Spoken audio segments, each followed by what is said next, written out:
Hey everyone, welcome back to Installation 00, and more specifically, welcome to the Armory. This is where all weapons from Halo lore will be featured and analysed in detail. In this episode, we look at the Frag Grenade. Let's begin. The M9 High Explosive Dual Purpose Grenade, or M9 HEDP, is the standard issue hand grenade of the United Nations Space Command. The weapon is semi-erroneously known as the Fragmentation Grenade, and the colloquial Frag. Furthermore, the M9 designation technically refers to several models of varying design. Like most UNSC small arms and explosives, the M9 is produced by Mysteria Armory. HEDP stands for High Explosive Dual Purpose.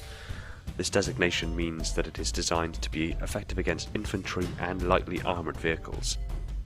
AP Frag can often be viewed on the olive casing of the M9.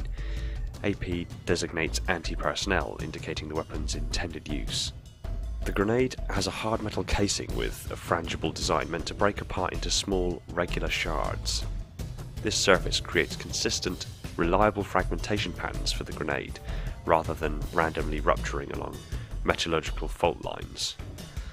The grid-shaped casing houses a charge of COM-L high explosive, fitted with a mechanical primer.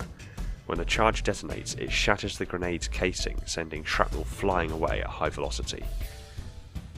The frag measures 14.8 cm or 5.8 inches in height, 8.1 cm or 3.2 inches in width, and weighs 400 grams or 0.88 pounds, meaning many of them can be carried by any one soldier. With an instant kill blast radius of 5 meters and an injury radius of 15 meters, the grenade is very effective at softening up armored personnel or outright killing or incapacitating unarmored targets. The M9 appears to contain a small electronic circuit with a built-in accelerometer. This is evident by the fact that the grenade must first hit the ground before exploding. This is a safety feature, ensuring the grenade would only explode after striking a surface after being thrown, and not in the user's hand.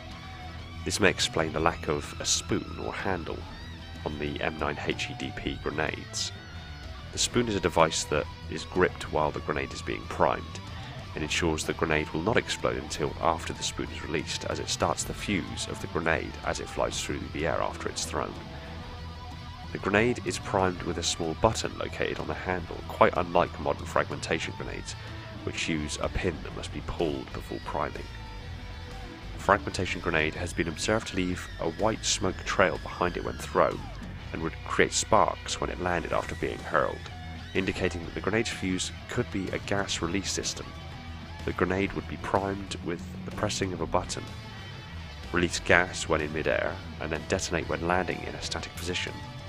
This would make the grenade's detonation system dependent on the placement rather than a timed detonation. This grenade can be effectively hurled and bounced around corners and travels farther than the plasma grenade. This can be used to quickly and aptly damage an attacker before he can move away from it, giving you an instant advantage in close combat situations. It is also harder to see as it has a shorter fuse, therefore making it harder to avoid and more useful for killing enemies on foot. As long as the M9 is used for its intended purpose, there is very little in the way of disadvantages aside from its blast radius and thus possible risk of injuring friendly units, and its lack of ability to adhere to targets in a similar fashion to most of the Covenant grenade-like ordnance. It is a design that has changed very little since their first inception in the 19th century, due to its ability to perform the task it was created for. The M9 frag grenade is invaluable for softening up armoured and shielded opponents, especially in the case of larger members of the Covenant, where their use alongside other standard infantry weapons can prove to be a highly effective combination to eliminate targets of the battlefield that would otherwise pose a significant threat to friendly forces and their operations in the area.